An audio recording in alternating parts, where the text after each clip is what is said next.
Well, thanks for your patience. It's full to the New York subway, which I'm sure you've all encountered. I know we want to get right into things, but please let me introduce our guests here. Megan Abbott, directly to my left, is the Edgar Award-winning author of 10 crime novels, including You Will Know Me, Give Me Your Hand, and the most recently the New York Times bestseller, The Turnout, which won the LA Times Book Prize. Her writing has appeared in the New York Times, The Guardian, Paris Review, and the Wall Street Journal. Dare Me, which she adapted from her own novel, is streaming on Netflix. And her next novel, Beware the Woman, will appear in this summer. Sarah Weinman, meanwhile, is the author of Scoundrel and The Real Lolita, and the editor of Unspeakable Acts, True Tales of Crime, Murder, Deceit, and Obsession, and soon, Evidence of Things Seen, True Crime in an Era of Reckoning, which will be also out shortly. She was a 2020 National Magazine Award finalist for reporting and a Calderwood Journalism Fellow at McDowell, and her work has appeared in New York Magazine, The Wall Street Journal, Vanity Fair, and The Washington Post. She writes the crime novel for the New York Times Book Review and lives right here. So, please.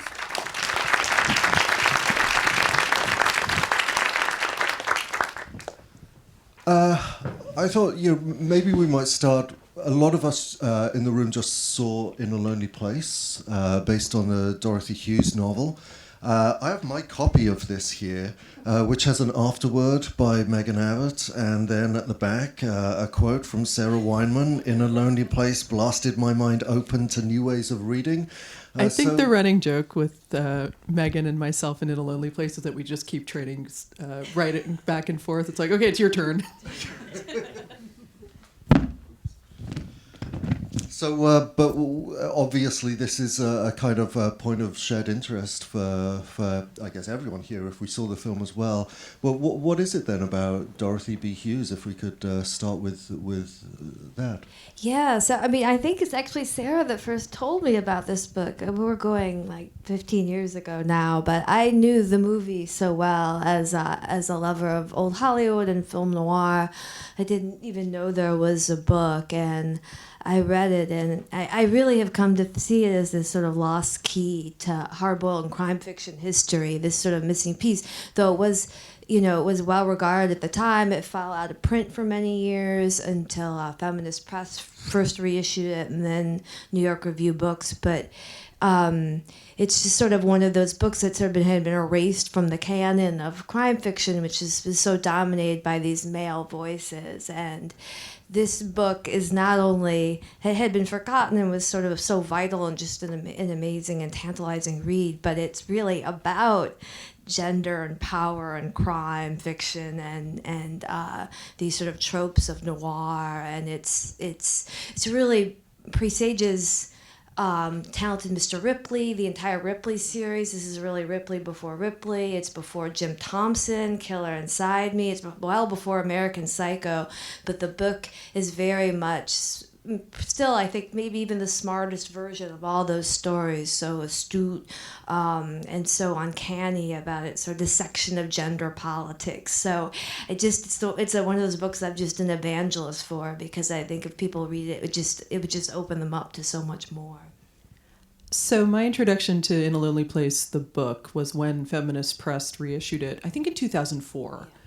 So I was in my mid-20s. I was running a blog on crime fiction and starting to review crime novels kind of regularly.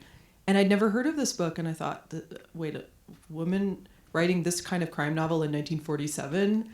And I started to read, and it really did. It's like I said, like it blasted my mind open. And subsequently, we're close to 20 years since that reissue. And every year I reread it, and I find something new, and I find something tangible and vital.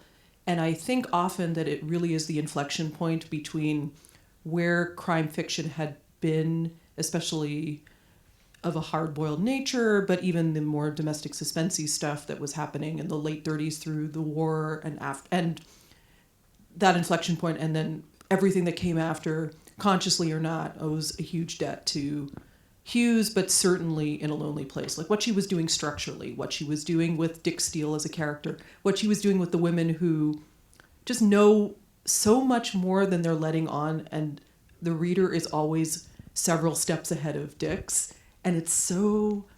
I still marvel at how she was able to do it. So I'm getting close to my own annual reread this year. I wonder what new things I'll find this time around. We should add it, and you're going to come to this. It is rather different than the movie, and in some ways that I don't want to spoil if you haven't read the book. But the issues are the same, I would say. But Dix is a much younger man. He's a starry war veteran, a pilot, a fighter pilot, And kind of a fraud. He really is like a Ripley-like character who sort of is conning his way through different circumstances. But the relationship with Laurel, played by Gloria Graham in the movie, is very close as it is in the book. And the character of Sylvia, the cop's wife in the movie, is a much larger role in the book. And the two women become the sort of drive of the narrative in the book. So it's quite different.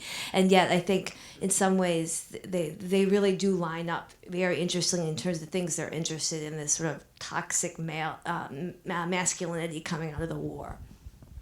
Actually, I do want to spoil In a Lonely Place. Go ahead, You then. do find out very quickly, Yeah. within the first 40 pages. Right, because we just screened it, and people who weren't here for that, they probably don't mind. And with regard to the book, I mean, you find out within the first. I guess by saying it's like American Psycho, you can kind of guess it. Yeah, that's true. Yeah.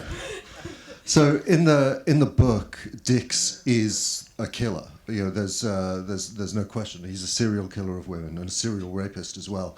But there's an interesting comment, Megan, that you've made with respect to the Hughes novel, which is to say that the mind of Dick Steele in the novel, where he's paranoid, he's needy, he's suspicious, that's the mind that, at least according to a kind of conventional understanding of noir, that's the mind that produces noir. This kind of this cry of male anxiety in the post-war context. So one could, this is generalizing, of course, but make the case that if film noir, as it's commonly or its mainstream understanding, is kind of the thing that Dick Steele would have come up with, right? What do we find when we turn away from the male perspective on all of this? What worlds do we find when we start to think about the large number of women crime writers during this period? How does it supplement that kind of understanding that's been enshrined through a focus on Hammett, Chandler, Kane, all of those male writers? Yeah, I would say foremost I guess the most obvious element, but critical, is this notion of the femme fatale that so dominates noir fiction and film, even when it's sort of a tricky term because it's supposed to be this sort of lethal woman that draws men to their doom. But if you do see many of these movies, it's really not the woman that does it. It really is the man. So it's even sort of Gilda, which we were just hearing from, is a perfect example. She doesn't do anything wrong in that. She's just trying to take care of herself and protect herself. But what Hughes does in this book is that it's completely sort of shatters the notion of a femme fatale. The man is the problem here, and he's the homme fatale, but one that the two women are not going to fall for. So it really sort of reverses the whole story, and they're so canny about him in the way that they come at him from different angles. One from this as the love interest, and the other one is the sort of outsider who can see more than her husband, the cop, can see, who was war buddies with Dick. So it really makes, in some ways, that sort of traditional notion of the sap, the tough guy, and the femme fatale. It really does sort of shatter it, and I think that's just sort of the starting point, but a big one.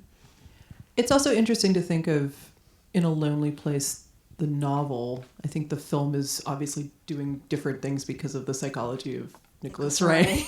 I mean, wow, is it ever messed up in many good and some bad ways? But a book that I still feel like I'm tremendously influenced by is Hard-Boiled Sentimentality by Leonard Cassuto. It came out, I think, around 2008 or so. And it posits that the hardball tradition is actually tremendously sentimental. And if you read Chandler, less Hammett, but I think definitely Mickey Spillane, it's just like these guys have such machismo, but it's rooted in such insecurity, and they're over the top, and they're expressing such weird emotions. And the women of the time are just calling it like they saw it. And wartime was tough, and the men had gone off. The women were left to fend for themselves and their families and to take care of them. And then as soon as the men came back, society expected them to kind of snap back into some simulacrum of the traditional family. And many of them chafed or cracked or did worse.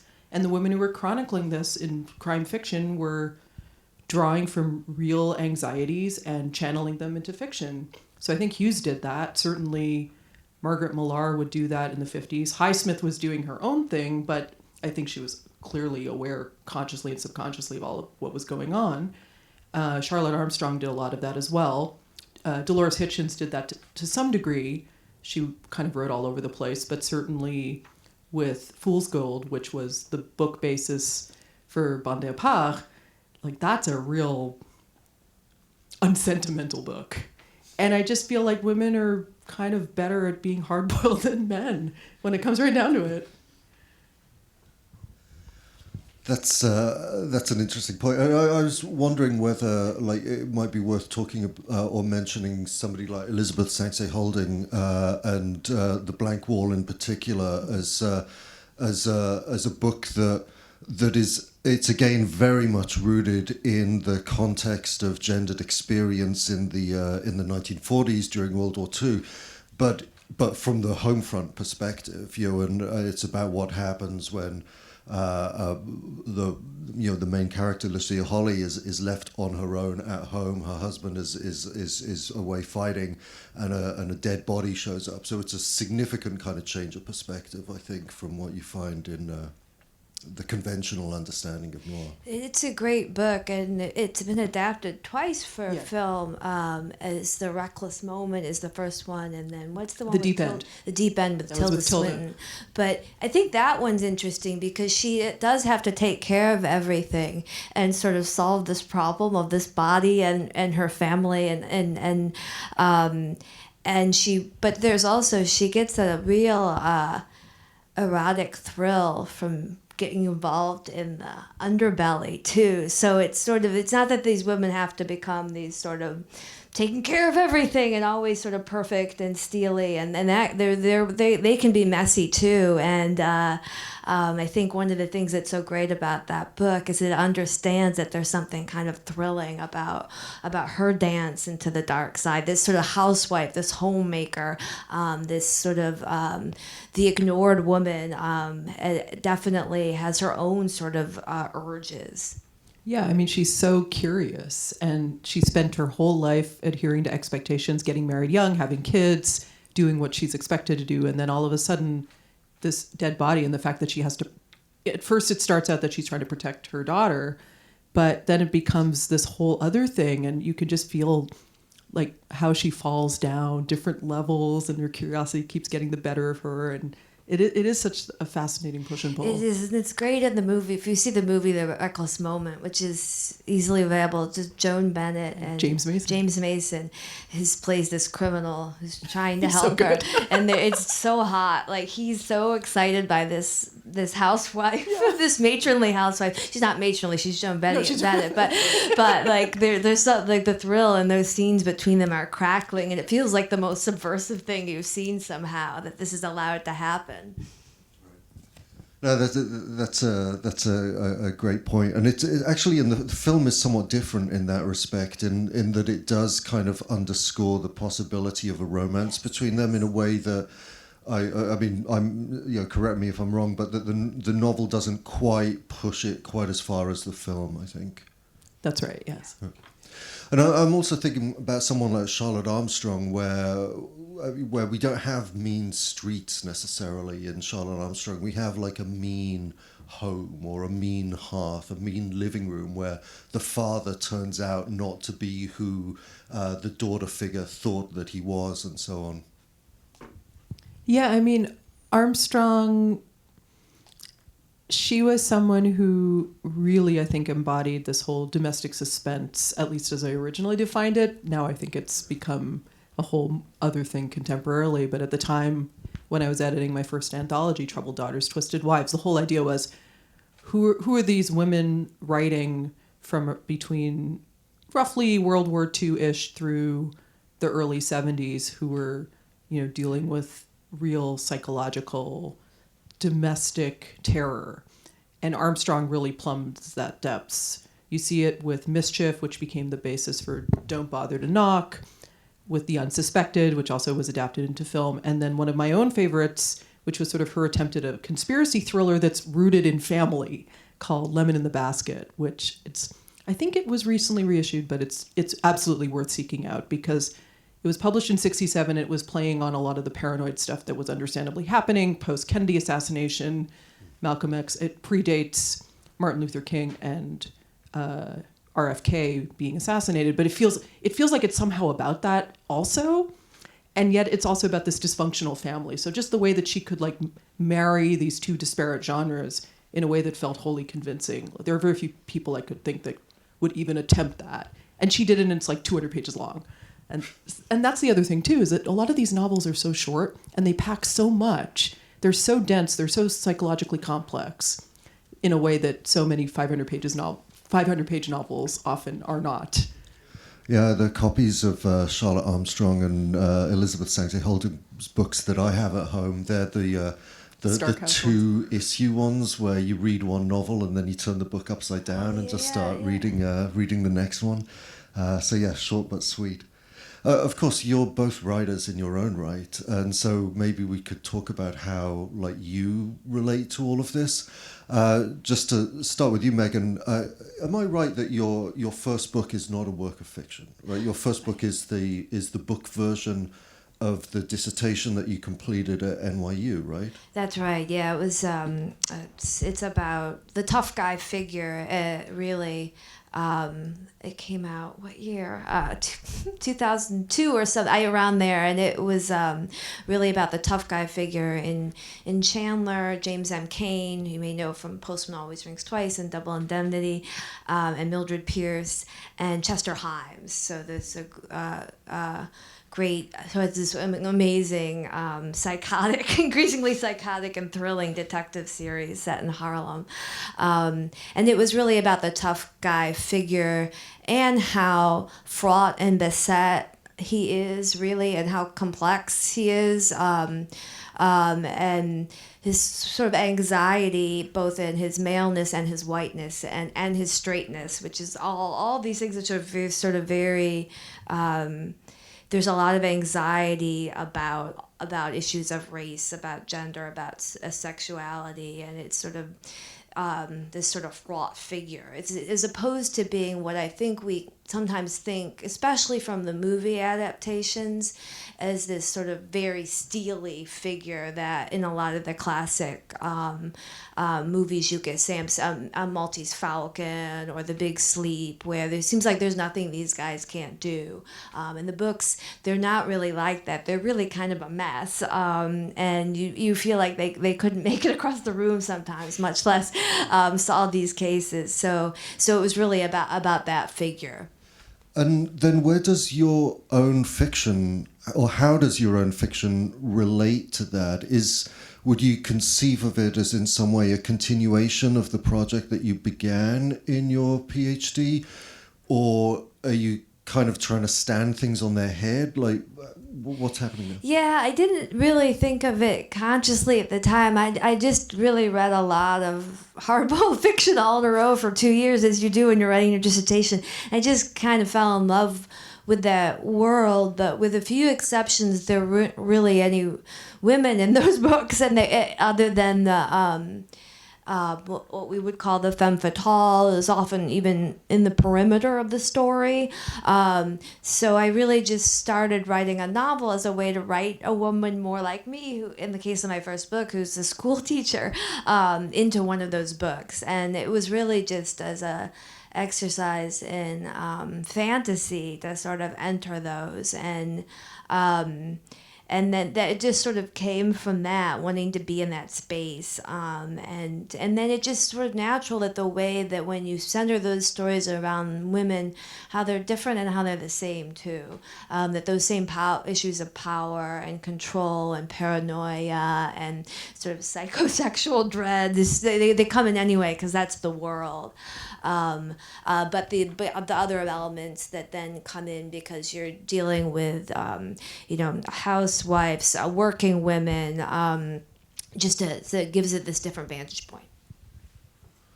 How about non-fiction or true crime writing in respect to all of this? I mean, what's the history or the legacy there? Maybe as it relates to women authors also.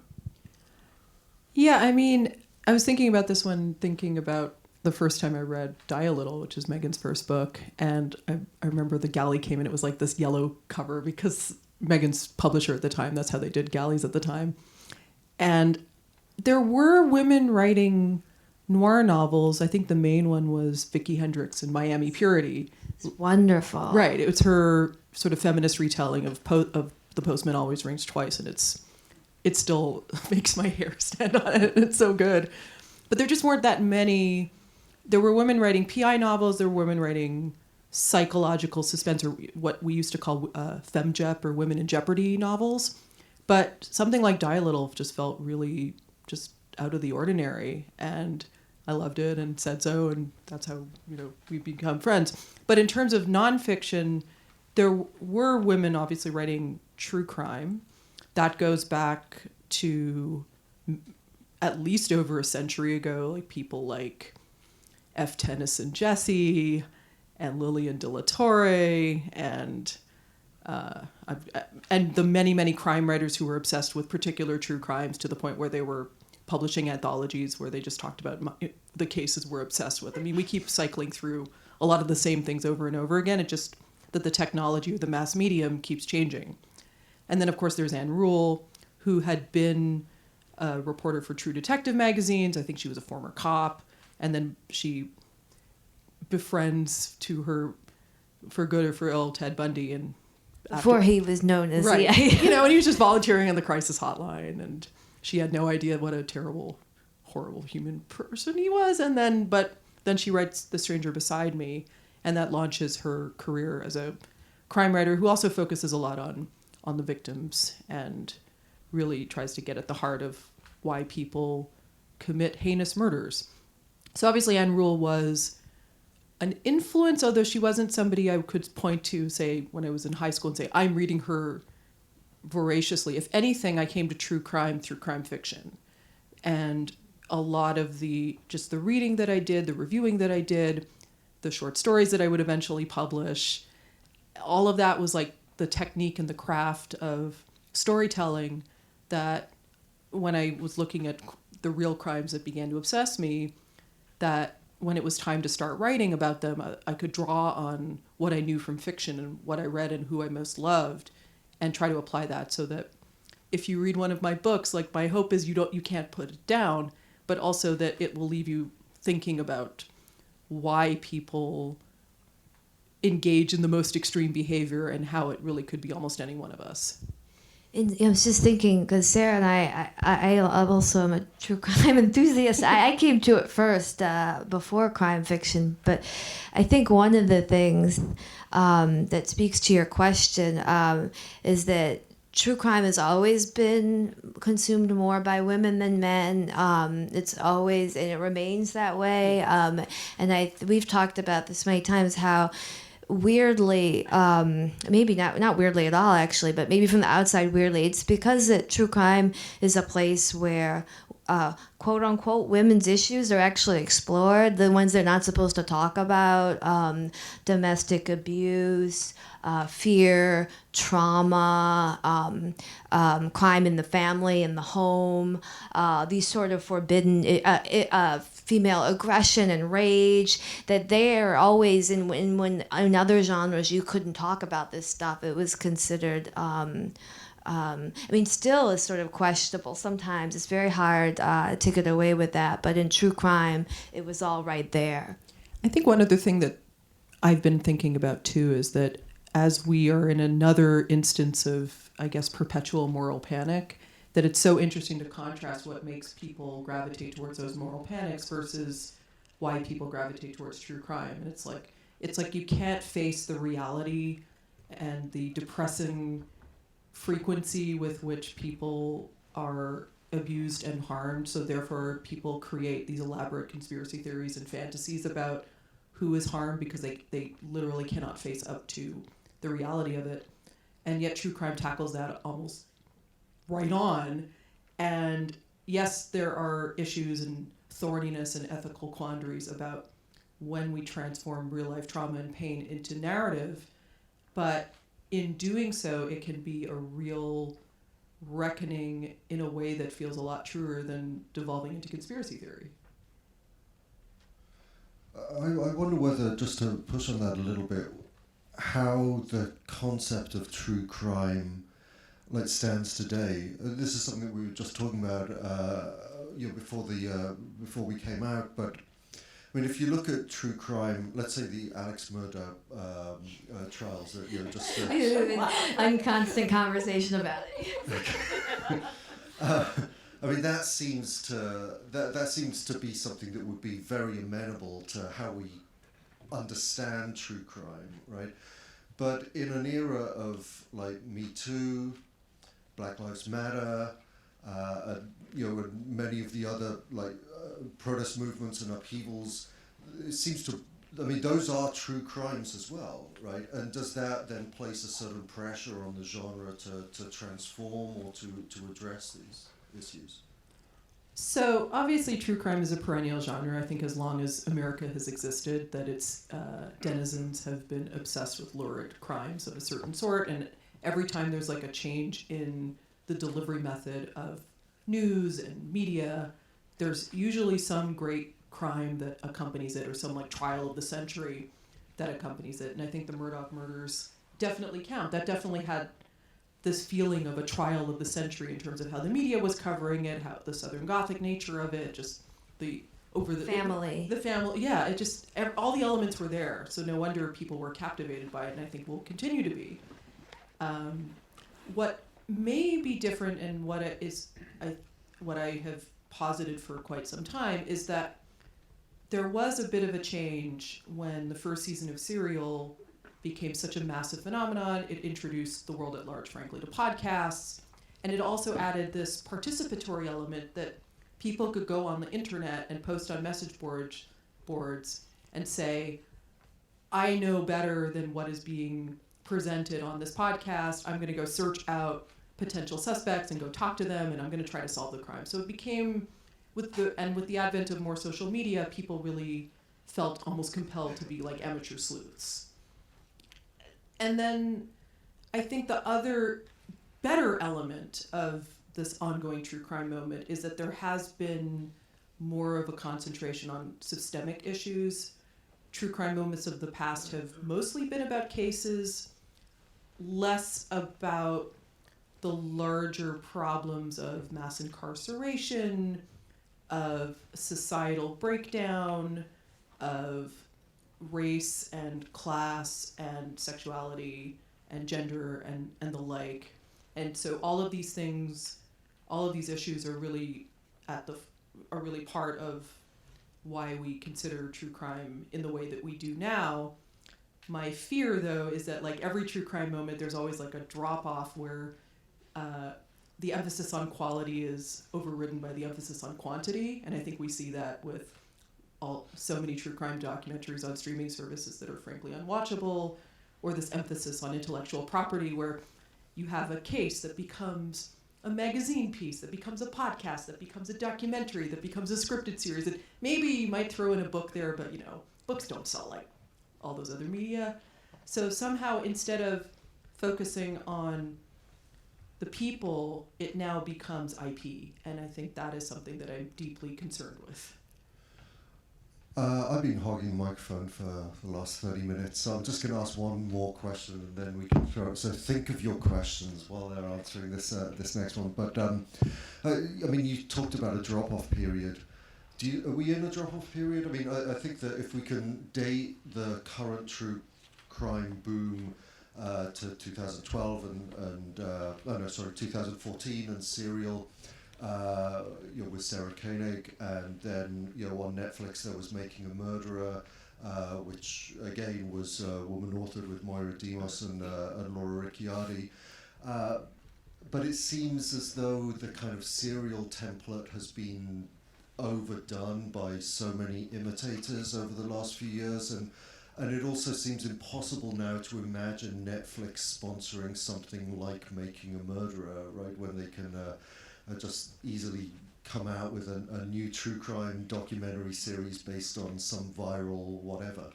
Are we still in a moment, or are we in the drop-off? I mean, I know obviously you won't want to say we're in a drop-off, I guess.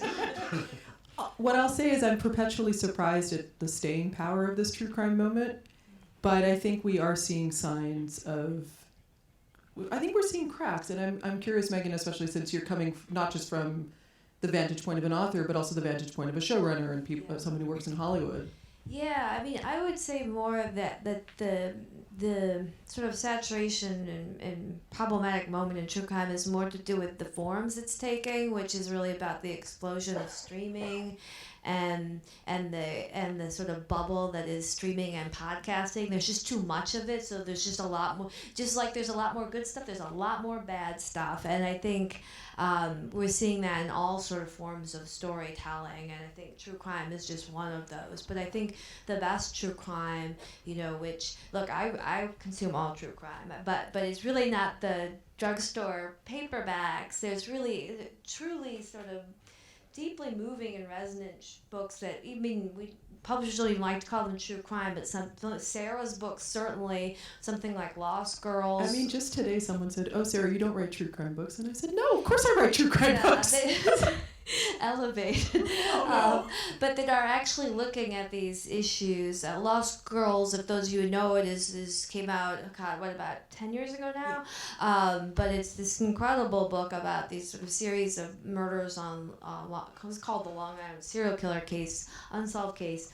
But the book really traced these women, predominantly sex workers, who had all been victims of them, and it went deep into their history, from their birth, from their experiences in the system. All of them had come from really rough backgrounds. It made them all feel very real and vivid people, and it really showed the structural inequities and failures of social welfare system. It's just an incredible book. It's also an amazing and tantalizing read, and I think that these things can be all those things. I think they should be all of those things if we aspire as highly as possible. I always say that it may be unfair to compare, say, a prestige true crime project with, say, a podcast where a couple of people are just talking and have glasses of wine in front of them and often get the facts wrong. I know the one you mean. However, my standards are high, and I would like everyone to share my standards. So I'll make good on my promise. Are there any questions in the audience at this point?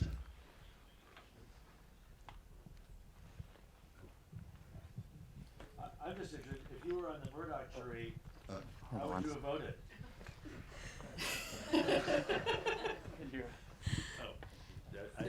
If you were on the Murdoch jury, how would you have voted? I'm just curious, since you guys are talking about it all the time. I always think it's a terrible idea for defendants to testify. They usually incriminate themselves. It seemed like he admitted to lying about pivotal points, even if he was clinging to the statement that he didn't kill his wife and his son. It reminded me very much of Edgar Smith in my book, taking the stand at his first murder trial and also incriminating himself very flagrantly. So it's just not a very good idea, and I can't say I'm terribly surprised that the jury arrived at that verdict. 45 minutes, though, they deliberated. I was surprised about how maybe short. it's because I actually went to my first criminal trial last fall. It's for the book I'm working on now, which might be a surprise, except that mostly what I cover is mid-20th century, therefore there are no contemporary cases to attend. So this wasn't a murder trial, it was a sexual assault case. And it was a retrial The first time the defendant had testified and incriminated himself badly and was convicted, and then it was overturned for a technicality, so they had to redo one of the counts. And this time, his lawyer, I think, had a significant back and forth with him, and he did not testify. Even so, the jury was out, swear to God, 40 minutes, and convicted him. Because even though the case was circumstantial, the witnesses were very convincing, and the prosecution put on a case that was, it's about narrative. I mean, ultimately, trials are about who gets to tell the better story. Yeah, I have to say, I was shocked that they convicted him, even though I definitely think he's guilty. And I don't know if I on the jury could, because juries are very demanding these days. It's a real problem in the system that they expect that there to be DNA evidence, or, you know, if he's at the scene, or that even him lying on the stand. Okay, people actually, innocent people lie all the time, and sort of, so I was really thought there was enough reasonable doubt that you know, even though I definitely think he did it, I should clarify. So I was shocked and fascinated that clearly they told the better story, and that clearly probably more, obviously there's more going on, there's more cases that are going to come up, but I think that the perception there must be that this guy's been getting away with this kind of stuff for decades, and this family has, which is really like a classic crime novel trope. It's like a Ross MacDonald novel. Really of is. this like wealthy family where there's sort of all these skeletons in it. But I was very surprised. What about you? Do you think he's guilty? I don't know. Every time you said Paul, I was like, well, maybe he'll get off. You know? It seemed like they would, you know, whatever. I will be curious what the grounds for appeal are going to be, because they might have some. We'll see. How do you feel about? I can talk loudly if it's too much of a trouble to come down there. We can hear you. Oh, it's for the recording.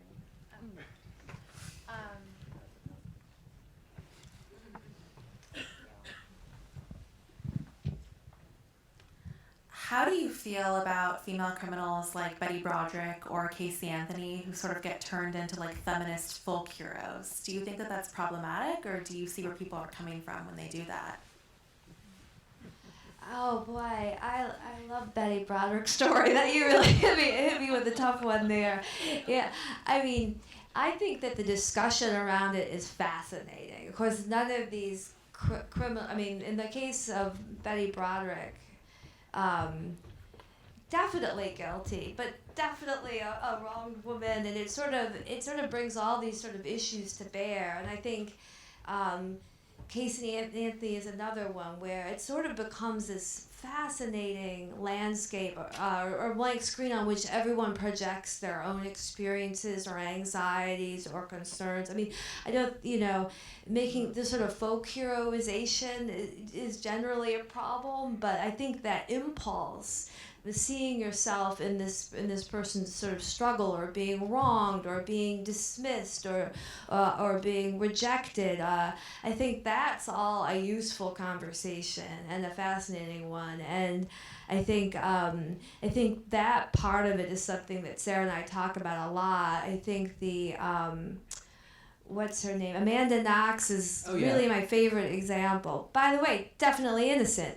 This is, but I've gotten conversations with people, very smart people, close to me, who've read the books and know all the DNA evidence, know the right person went to, and still, because there's something about her that so bothers them, there's something they find. It's like she didn't behave in the ways that they expected, which happens over and over again. Yes, and so I think it's fascinating that the fact that she can do a cartwheel at the police station definitely means that she massacred her roommate, despite there just look being at no the physical DNA. evidence and go, no, this is never. So I think it's the discussion around it that becomes so interesting. Well, and also just going back in time, like when the Casey Anthony case was happening, and I just kept seeing parallels to Alice Crimmins, who was this woman who, in the mid-'60s, her children were murdered, and it would take several years, but she was tried and convicted. It was overturned. Then she was tried again, convicted. It was overturned. And then one of the counts she was tried a third time, and eventually she served some time for manslaughter. And there's still a question as to whether she did it or not. And really what she was on trial for was her sex life, because she had been married and then she had many lovers, and some of that was caught on tape, and she, quote, didn't behave in the ways that were expected of a housewife living in Queens in 1965, to the point where the investigating cops said, you know, you take the husband and I'll take the bitch. I mean, it's just like that whole attitude just informs how people approach these women who don't comfortably fit a binary of they must act like a victim, they must act like a perpetrator. They could be both. They are often both. All of us have the potential to be both, often at the same time, and that's a deeply discomforting dichotomy that is almost impossible to resolve.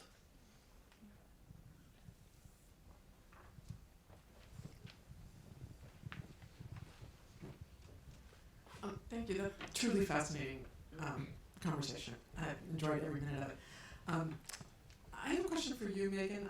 I'm a huge fan, and one of the things I love about your work is the way that you center female experience and female worlds and female relationships, and the way that those relationships are messy and perverse and dysfunctional and violent. And I think sometimes when people think of female creatives behind crime fiction or film noir, they want a kind of perfect feminist heroine, and I've heard whispers of that here at this film festival. So I just wanted to hear you talk about that, desire for the perfect feminist heroine versus what I think you're doing. Yes, thank you. This is something we also talk about a lot, because there is this sort of common criticism you hear, especially in reviews of crime novels, that unlikable female characters, which is really, it's going to be on my gravestone. And it's sort of a mystifying, I think it's a code word for this makes me so uncomfortable.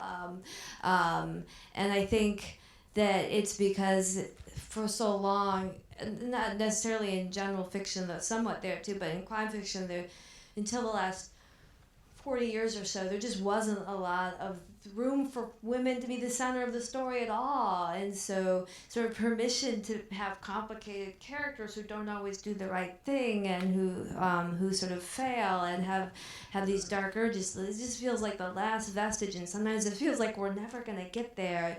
It makes people so uncomfortable to imagine aggression or ambition or jealousy among women. And I always think, and I would never say this, but there's this great quote by the French filmmaker Claire Denis, who was famously critiqued for her movies for having that. Why you have such unlikable women in your movies? And she said, and only a French woman could get away with this. She said, "What am I, a social worker?" I always think that's a great quote. This is not supposed to be about how you should be. This is a novel. It's a story. It's a sort of way we explore this kind of, these sort of darkness and complexities in all of us. But it is interesting how often you have to hear about it. Myself, most frequently, if I ever set foot on Goodreads, which I don't. Don't do it. I'm sure you probably have some thoughts on this too. Oh, well, the problem with deeming somebody likable is likable according to whom, and what room is there to be messy when in fact we are messy all the time. I wonder if that's also why I do stick to nonfiction, is that I can just sort of deal with the facts of messiness and not have to try to intuit fictional and try to inhabit their heads, and then have to deal with readers who are like, why did you write this way? Instead it's here's what happened and here's sort of my interpretation of it. But so yeah, those are my thoughts.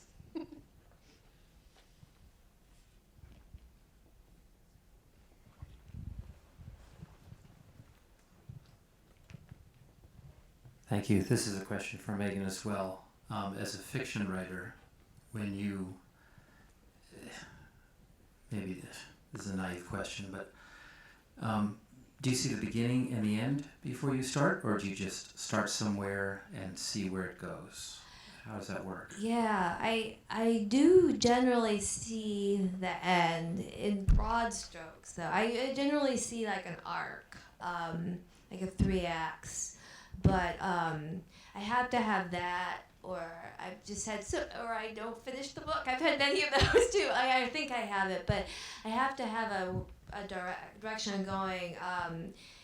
Especially with crime fiction, I think, even though I don't write any traditional mysteries that aren't particularly whodunits where you really have to plot it, you still have to know the general direction you're heading in.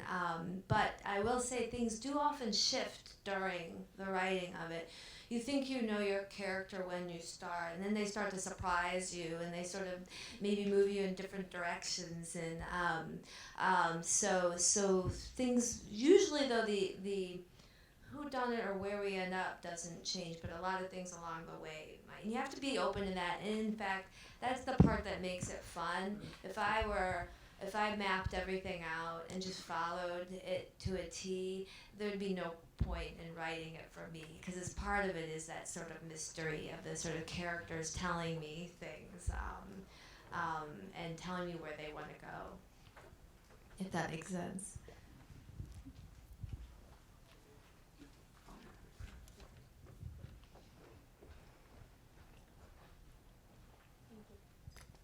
Hi, thank you both so much for coming tonight. I was curious to hear more about the IP, specifically the victims. No, I find that so fascinating as a producer because it's honestly quite true. When you think about John Benet Ramsey and what happened recently with the Jeffrey Dahmer TV show and what the victims were saying, so I was just curious to hear more about your thoughts on that. I have many thoughts. But I think ultimately it comes down to whose stories are we really valuing here? And if we're telling the upteen version of the Jeffrey Dahmer case or Ted Bundy or sort of, your favorite murderer, it's like, are we actually getting at the heart of what happened here? Or are we just taking cues from a fictional serial killer named Hannibal Lecter? Which is to say, I think Thomas Harris, who created him, has a lot to answer for, he kind of created a whole, it's a cliche to say he created a monster, but he kind of did. It's in that he invented this genre in this way, and it spun out of control, and then he fell in love with his own creation, and so on and so forth. So I think that, are we actually getting at real human beings, or are we just trying to retell sort of archetypal myths, and then we lose sight of the actual people who were harmed? So yeah, absolutely, I get that the family members of victims of Dahmer were horrified. They had no input, or if they did, it was minimal at best. And maybe, we don't even know to what degree they even knew about stuff. So it just comes down to, like, my own personal sense is that once a lot of people or entities are on a story, that's when I start to lose interest. So everyone is fascinated with the Murdoch murders. I look at it, go, yeah, this is a spectacle. I see all the parallels to past trials of the centuries, and I wish everybody luck who has already made content based on this and will continue to do so. Another case that has fascinated both Megan and me is the Idaho murders. It's much more interesting. But it's also getting super saturated. I mean, there are at least 2 book projects that I know of, and probably at least several documentaries and podcasts. Isn't that better? There's an argument to be made that you're going to get better stuff because everyone's, there's a lot of story there, and someone's going to write a great book out of that. I think the Dahmer thing is a different thing because it's gone through the lens of fiction and back into fact. Because it's sort of these fantasies of the serial killer, they became so dominant, and then it's really more mimicking the serial killer movies than the actual case. But I think the Idaho murders one is still young. We'll see. That's true. We'll see where things are at when it actually that gets one's to the pretty real interesting. But especially because it's really is one of those cases where these worlds have merged because of the murderer is someone who was obsessed with true crime. So, which we have seen before, but I don't think to this in this grand fashion. I mean, to the best of my knowledge, it's not brand new, but it's pretty unique. Yes. And obviously, because it's so early, and the preliminary hearing on that case won't be until late June. It might even get pushed off. So everyone is kind of in this limbo, and there's a vacuum, and people want more information.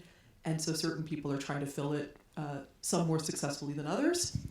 But I think, to go back to the issue of IP, is that producers and other people in the industry often want to act quickly and get exclusives. I think there was a really interesting piece in New York Magazine talking about documentaries and some of the ethical quandaries of it, but also in particular how certain sources, family members, it's like their life rights are locked up, and if other people are trying to make films about or series about particular cases, suddenly these people aren't available and they have like PR agents, and it's like, what is going on here? It's just become a whole other cottage industry. And in fact, is that serving anybody's best interest at this point, or has it just gone out of control? So stay tuned, because I think we'll have some more really strange and discomforting things with respect to the relationship of true crime and intellectual property. I think we can maybe have one more question if there is one.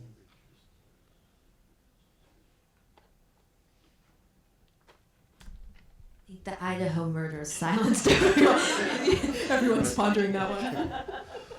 Well, in that case, by way of a closer, just a couple of things.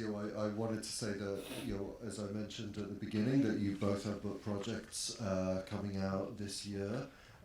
Sarah, yours is Evidence of Things Seen, and Megan, yours is Beware the Woman, coming out in July and May, respectively. So hopefully, if you are not already fans of these two writers, that this evening has convinced you to buy their books.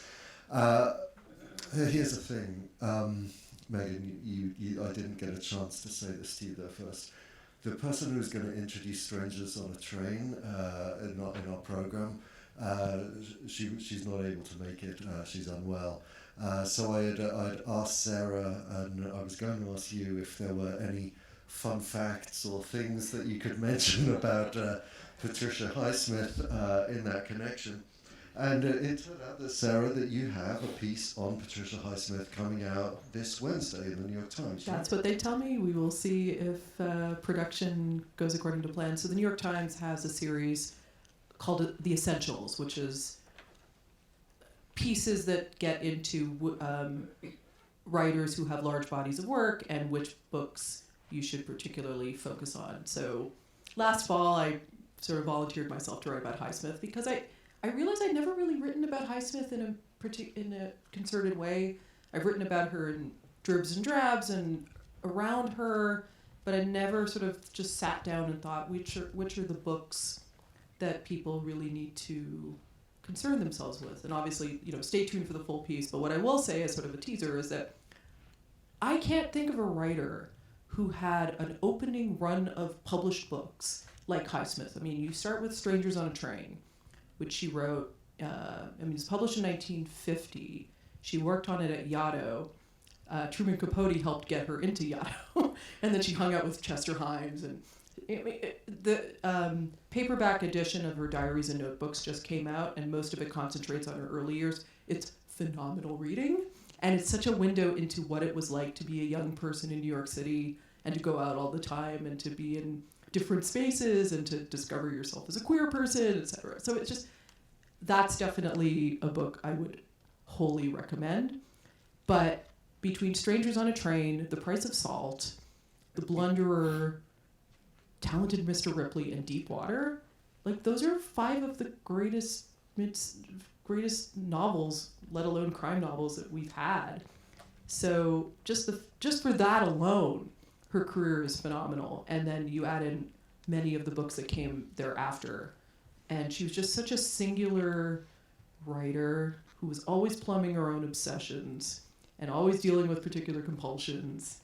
And she just endlessly fascinates me, even at her darkest and weirdest and sometimes deeply uncomfortable.